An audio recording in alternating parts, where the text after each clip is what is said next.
welcome to yet another episode of the special broadcast of Focus On with myself, Balesa Fox. As you can see, we are still in Switzerland, Davos, where the World Economic Forum meetings are taking place. South Africa is here to showcase its ongoing economic reforms. Let's listen into some of the conversations that have been taking place so far. Thank you so much for your time, MEC. Just for a start, just take me through South Africa's key messaging at this year's WEF.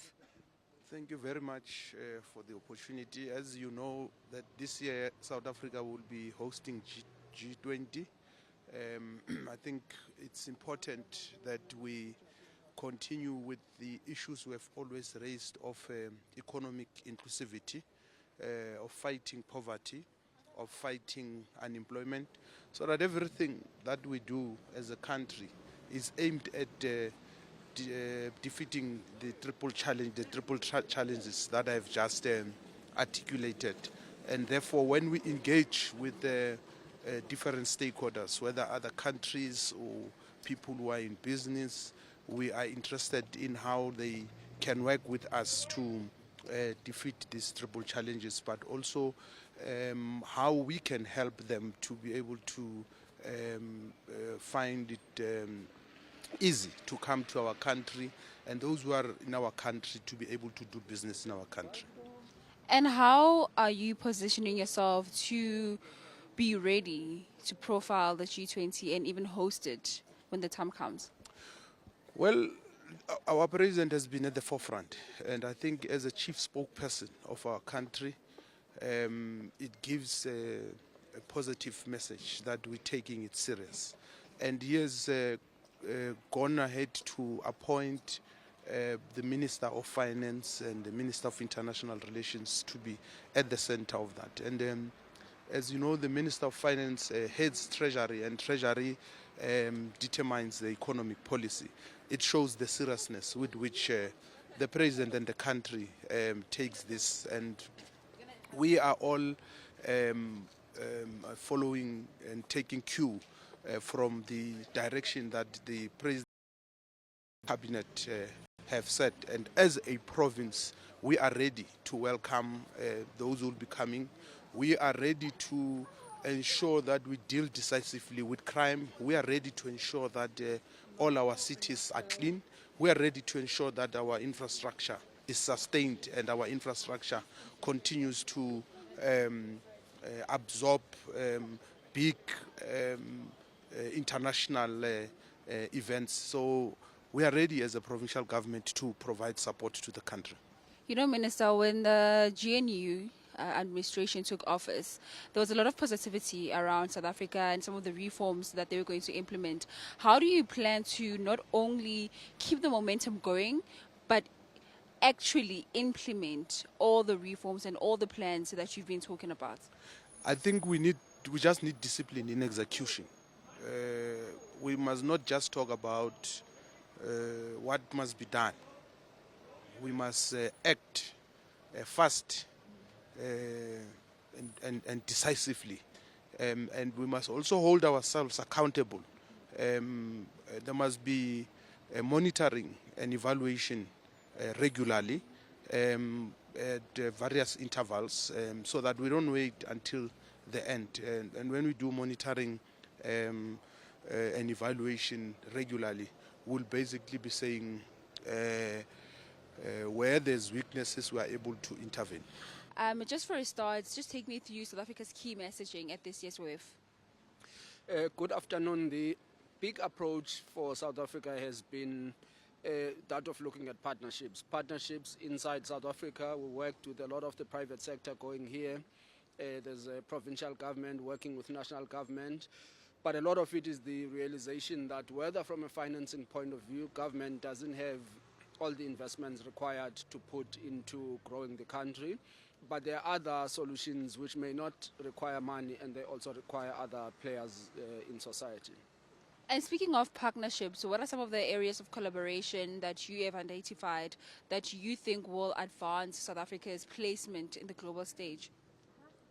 Well, a lot of the development, I think, around the world, where a lot of the focus is on whether it's digitization, whether it's agriculture, The key theme is about inclusivity. How do you make sure that the growth is equitable around the world? So everyone is looking at, let's say if it is funding, where can you get impact funding that is a bit patient to solve societal problems? Take agriculture. There was just now a panel on agriculture. Agriculture, by its nature, it's long-term.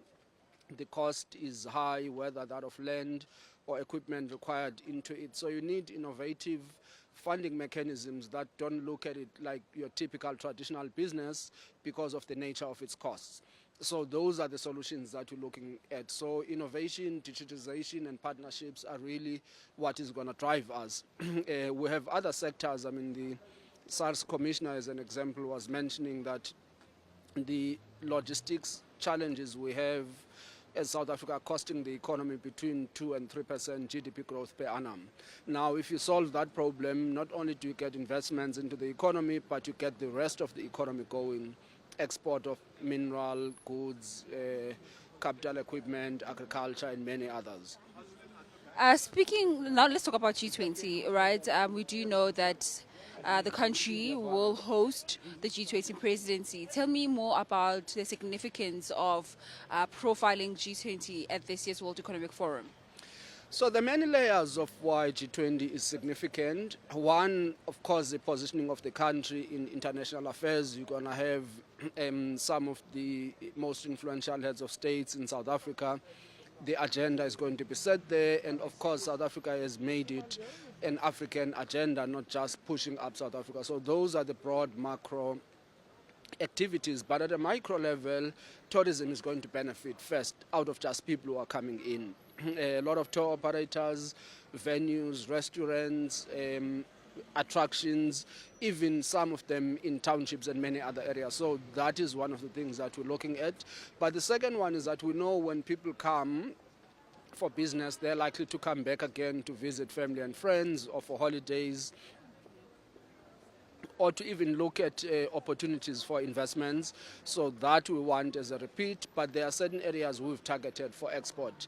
We're great on services. Let's take one sector, global business services, whether it's call centers, legal work, IT work, and many other of those. So those are the things we will be making sure that as we have the B20 part of it, which is the business, that there's a real business-to-business engagement, and we can make sure that there are some contracts and trade that is tied up between South African businesses and the rest of the world. And just in one word, what's the one thing that you hope investors that are present here would take away at the end of the meetings? Is that South Africa has progressed very well. There's positive sentiment by South Africans and others we've engaged in. So this is actually the best time to look at projects in South Africa. Coming here as a representative of South Africa's delegation, what's key on the agenda and what's the key message that you're hoping to drive here? Thank you very much. From ourselves as Gauteng Tourism Authority, we're of course supporting the greater South African government, but also the Gauteng government. We see this as a huge platform for us to really position, destination Gauteng as that premium tourism and business, events destination, but also for trade and investment. So for us, really at the heart of why we're here is using the World Economic Forum as just that platform where we'll interact with business owners, interact with just the business community, against the backdrop of our own Gauteng investment conference that is upcoming in April. We will use this to generate leads, but also to just boost for attendance so that we can create awareness that that investment conference is happening. But also, if you look at what we're doing as Gauteng Tourism, is we do have other projects from a tourism development point of view that we would like to start sharing with the business community. For example, we've got a very bold idea to build a hotel and a big conferencing facility together with a hospitality tourism school, which will then become a feeder of very skilled workforce within the hospitality sector. So that's one of the key projects that we have that we think other investors would be interested in. In one of our regions in Gauteng, we're looking to just develop a new destination, holiday destination. It's in the Val area. Already, Department of Economic Development has got a special economic zone there, so we felt it's important for us to bring in the tourism element. We know that the airport will be developed there, so all the necessary infrastructure that is required for a tourism destination is already there. We just need to bring in investors to actually look at how they assist us to make the dream come true. You spoke about the Val, that's my hometown, and this is why I'm smiling. So theme is collaboration in the intelligent age. Tell me how this theme relates to or resonates with the direction and the future of South Africa. Of course, everything is, we're moving towards everything that is digital, everything that is AI, and not just because it's fashionable, but because we need to look at it and say, how do we then use that to assist with the development agenda of the globe, the continent, and of course us as South Africa. So most of the work that we do within the development agenda of the of the province is around how do we ensure that we create jobs within the gig economy, how do we ensure that we use technology to actually enhance service delivery, how do we ensure that we actually use AI to enhance research and development, and so that we can inform innovation ideas on improvement of service delivery, but of course creation of jobs and sustainability of our communities, sustainability of our country as well. And that's it for this episode of Focus On. Until next time, I'm Melissa Fox. Goodbye for now.